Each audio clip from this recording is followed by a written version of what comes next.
সময় আমাদের ব্যক্তি জীবনের সাথে জড়িয়ে আছে। সময় মোস্ট ইম্পর্ট্যান্ট একটি বিষয়। আমাদের জন্মের পর থেকেই শুরু হয়েছে এই সময়টা।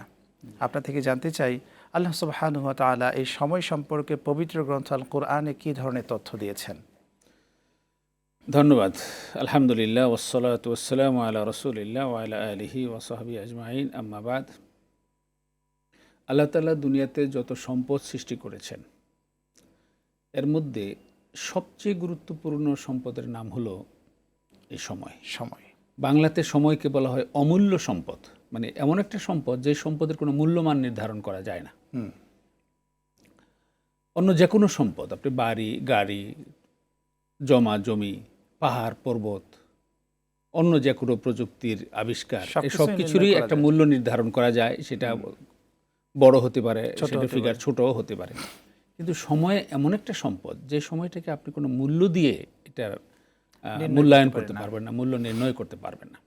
এই জন্য আল্লাহ রাব্বুল আলামিন আপনি শুরুতে যে ছোট্ট সূরাটি তেলাওয়াত করে শুরু করেছেন, তো সময়ের কসম করে আল্লাহ বলেছেন, ওয়াল আসরে ইন্নাল ইনসানা লাফি খুসর, যে সময়ের শপথ, মানুষ ক্ষতির মধ্যে নিমজ্জিত। এখানে কিন্তু অত্যন্ত মানে গৌর তাৎপর্য, রহস্য নিহিত রয়েছে। মানুষ ক্ষতির মধ্যে নিমজ্জিত, এর মানেটা কি?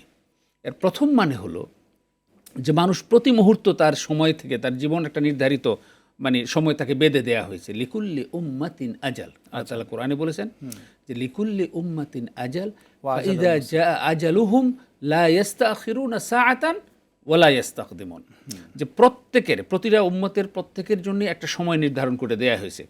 ওই সময়টা যখন চলে আসবে তখন সে এতটুকু আগাবেও না, এতটুকু পিছাবেও না, তাকে সামনেও যেতে দেওয়া হবে না, পিছনেও যেতে দেওয়া হবে না।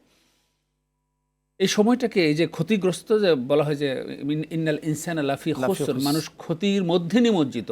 এর প্রথম ক্ষতিটা হলো যে প্রতিটা সেকেন্ডে এবং কি প্রতিটা ন্যানো সেকেন্ডে তার জীবন থেকে এই সময়টা চলে যাচ্ছে।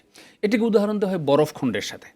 আপনার টেবিলের উপরে যদি একটা বরফখণ্ড থাকে, মনে করেন 2 মণ ওজনের একটা 80 কেজি ওজনের একটা বরফখণ্ড, আমি আপনি বসে বসে দেখতেছি, আস্তে আস্তে বরফখণ্ড কিন্তু নিচে দিয়ে আস্তে আস্তে গলতে নিচে পড়ে যাচ্ছে। আমাদের চোখে কিন্তু ধরা পড়তেছে না।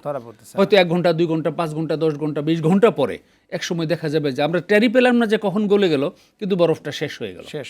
মানুষের জীবনটাকেও আল্লাহ তাআলা বলেছেন এরকম ক্ষতিগ্রস্তের মধ্যে তোমরা টেরও পাচ্ছ না যে তোমাদের জীবন কিভাবে আস্তে আস্তে শেষ হয়ে যাচ্ছে। প্রতি সেকেন্ডে ন্যানো সেকেন্ডে তোমাদের জীবন শেষ হয়ে যাচ্ছে। এই জন্য আমাদের বাংলার বাউলরা বলে যে মানুষ বলে বয়স বাড়ে, আমি বলি কমে রে। আমরা তো বলছি আমার বয়স দিন দিন বাড়তেছে, আগে 10 বছর ছিলাম এখন 15 বছর হয়েছে, আগে 40 বছর ছিলাম এখন 60 বছর হয়েছি।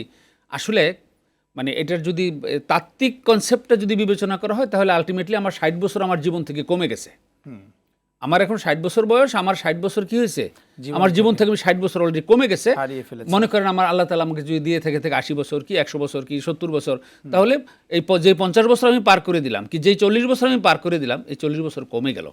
তো এই জন্যে সময়টা কোরআন এবং সুন্নাহর আলোকে এই সময়টাকে অত্যন্ত গুরুত্ব প্রদান করা হয়েছে।